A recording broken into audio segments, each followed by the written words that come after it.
just literally need a little bit of weight. A little bit of weight. a little bit of weight. There you go. That was deadly. Fuck, that shit about blew my damn hamstring up.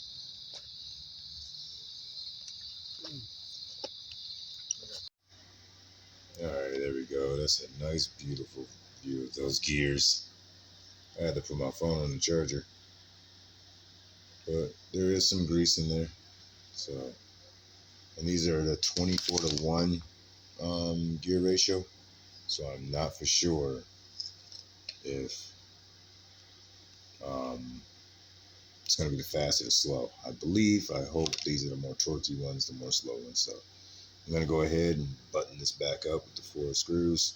There was no thread locker on the screws, so I just take it easy. I got to go pick up some more thread locker and stuff like that.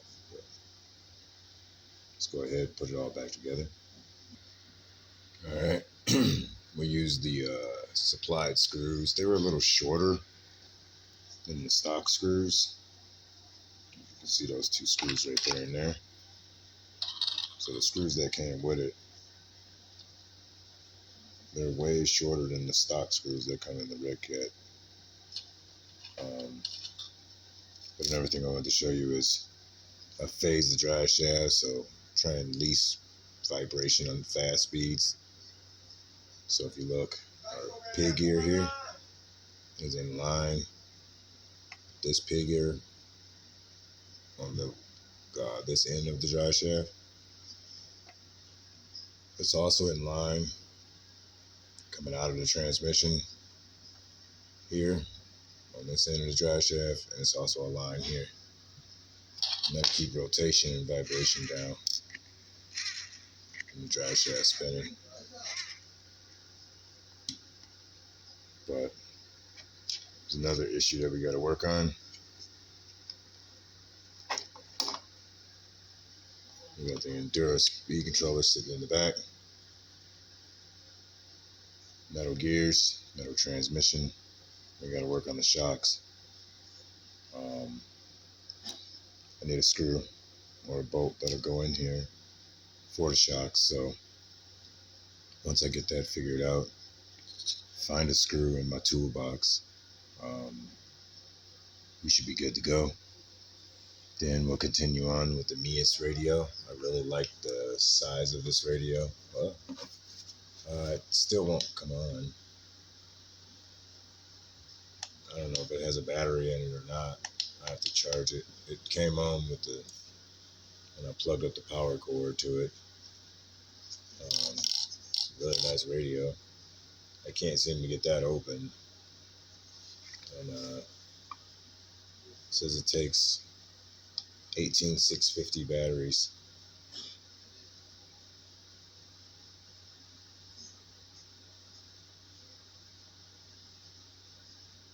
Oh, check and see if this correctly installed or not. Alright, let's try and open that. Oh, look at me. I got it open and I'm a dingbat. Remove. Oh, man. Alright, so we got to remove this tab and then the radio will come on. Jeez. Not even using my Osmo, but the phone on the Zoom looks really good on this phone. Hey, look at that. We got a colored screen.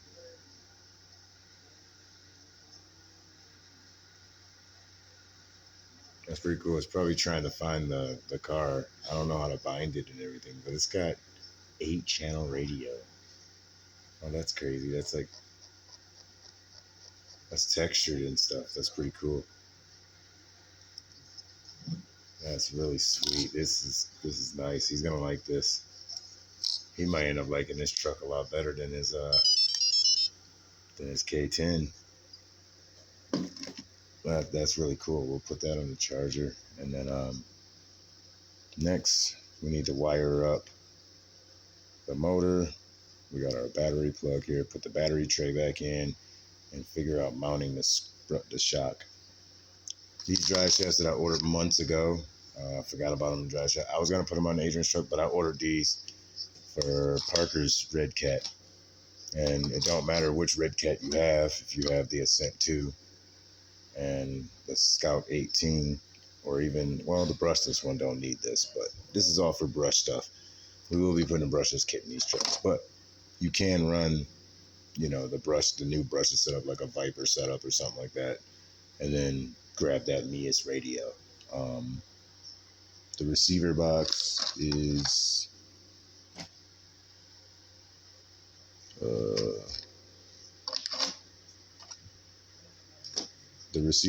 is somewhere. Oh, it's right here. It's a pretty big receiver box, but you get a lot of channels. Came in that cool little case too. But I think the receiver box is gonna fit pretty well right there. That'll just even out the weight. Or I can run it over here, and then we can drop the battery tray, and we can run.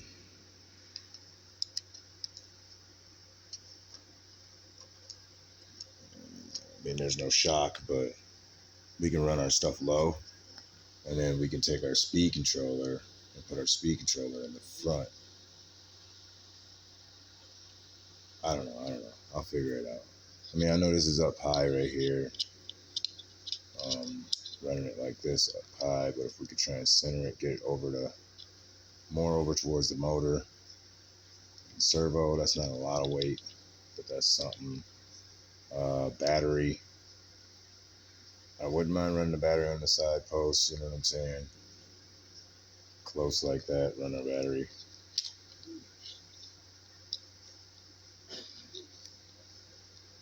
Maybe move the speed controller and run the speed controller lower. But I just wanted some weight back there in the back. So let's just get it all buttoned up and figure out this bolt for the shop. All right. So right now I'm just testing everything to see if everything's connected. So we got our motor. We got our lights or steering servo connected in channel 2. I think I got those mixed up. And then channel 1 is steering, channel 2 is ESC, and channel 3 is going to be our lights. So turn this on.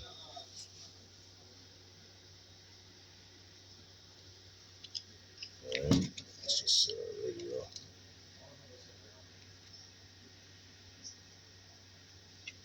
It really don't stand up on its own, do it?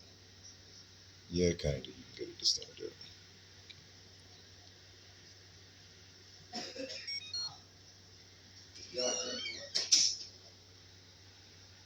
It's a green light.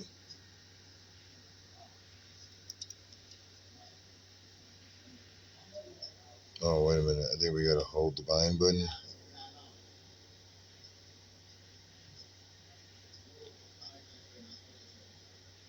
Yeah, we got to hold the bind button and turn it on.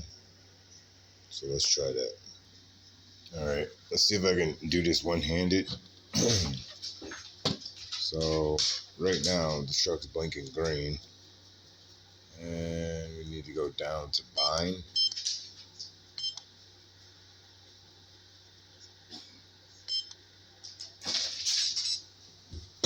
Start. Oh, now we got a solid green light. So how do we go back?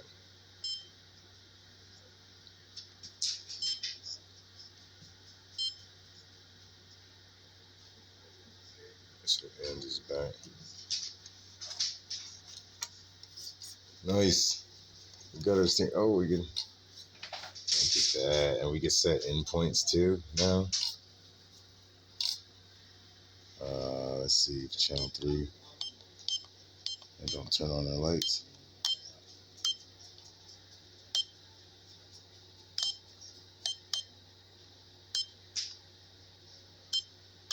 That's channel 4.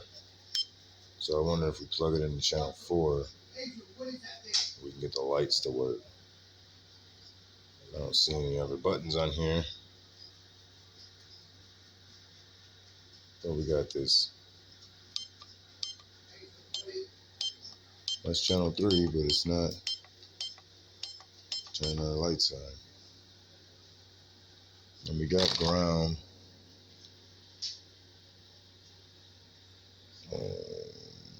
No, we don't. We're missing the ground.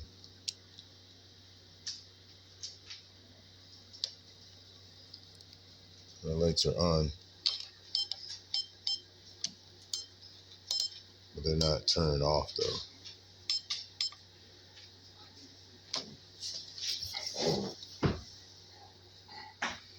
I don't know how to get it to turn the lights off though.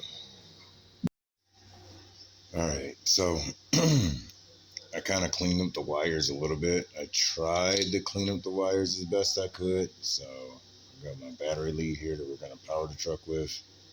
And I just wrap it over here. Kind of get a little twirly twirl on the servo wire, the light wire, the ESC wire. Is I couldn't really twirl it, but I'm going to try and twirl it up. See if that makes it look better. The motor wires, I'm going to cut them and shorten them because with that plug, and then just how long the wires are, I don't like that. So it's just a bunch of wires. Still haven't found a screw, but I want to just test out the slow crawl on it because it seemed like it's got some slow crawl. So let's check out the slow crawl on this Scout too. We gotta set the endpoints and stuff, but man, look at this. Like I'm not even. Let's see if we can get this like, in camera.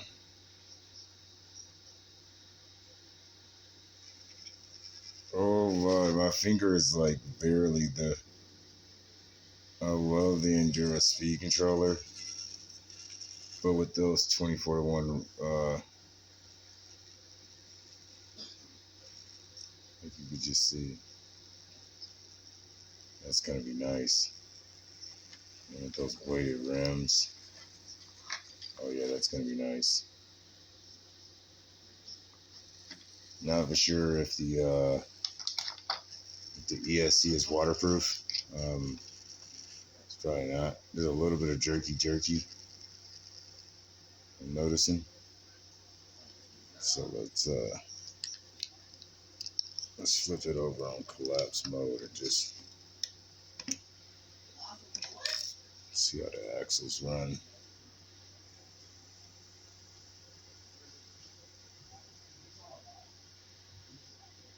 A little bit of vibration,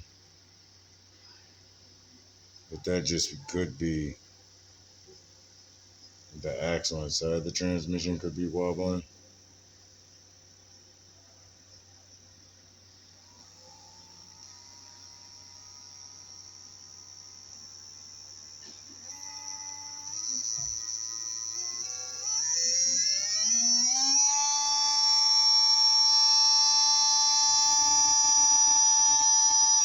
That's really slow. That's so much slower than what the Redcat originally is. But that seemed like that's got some torque.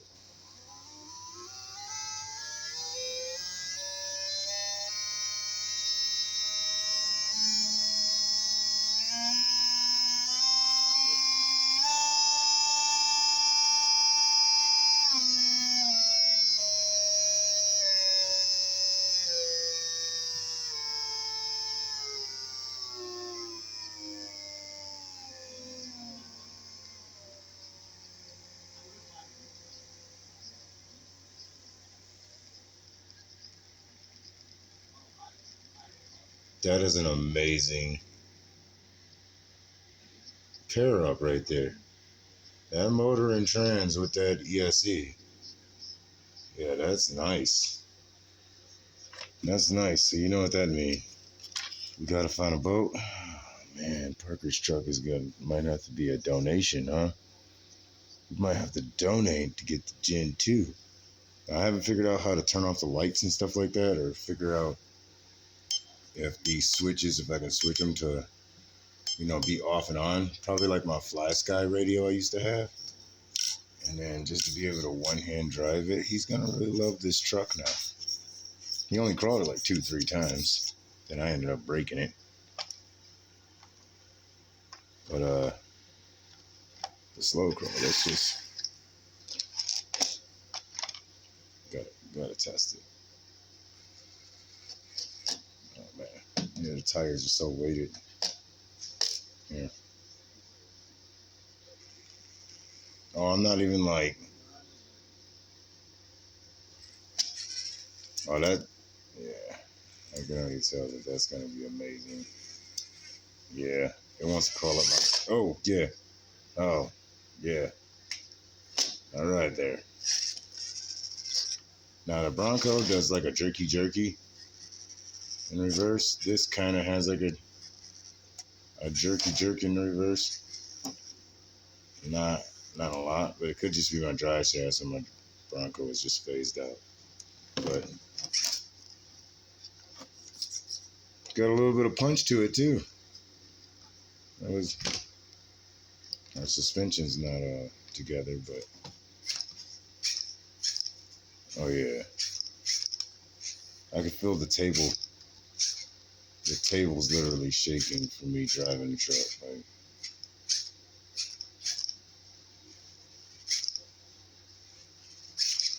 oh yeah, that's nice. All right, you guys. Next video, we'll have a running video of it. I got one more part to get on this truck, and then I got to figure out the radio and how to do the endpoints. But this is a micro scale garage video. Let me know in the comments if you guys like me coming back and building videos. I know I didn't like show like me putting it together, like doing the screws and stuff, but I don't have my Osmo with me, and my Osmo is in my car and it's not charged.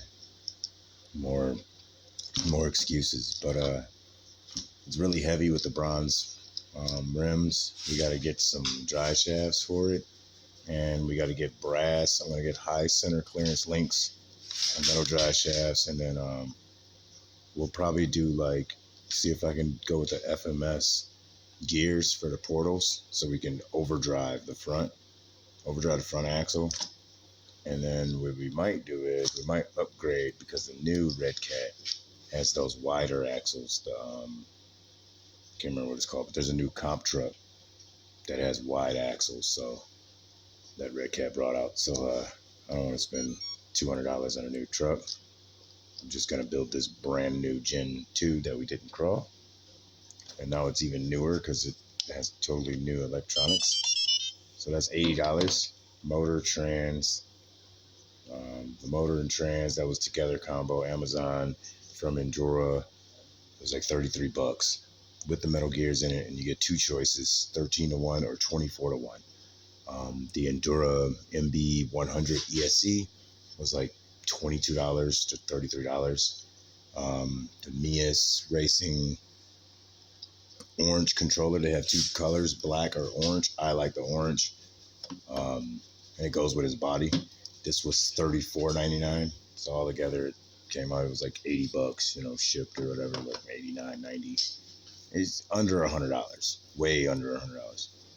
But the complete build, it'll probably be like $110, maybe like 120, because we got to buy drive shafts and metal links, and then if I do the gears on the portals, we might just do portal covers, like brass covers, but we are gonna do a pumpkin in the rear to put a little bit more weight in the rear, and then I might buy 2 sets of links, because I might do brass lower links in the rear, and then all aluminum links everywhere else. So the bottom links in the rear would be brass or something like that.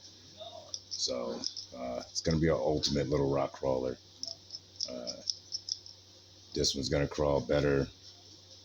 I'm trying to get this truck to be an ultimate trail truck, but /2 rock crawler. So, all right, you guys, that's gonna be it for this video. It's late. We went on a long ride. Had to go out to my mom's, drop off some cookies and some pop. So my buddies rode with me, and that's very nice. That orange is, yeah, that's really nice. That's a nice pairing right there. But we went out riding and had a nice time. We rode for a long time. So I'm tired. Did a little bit of night crawling. Got us a 22-inch pizza. We ate pizza, and then I just built this. But all in all, there's broken up recordings. But yeah, today was a good day.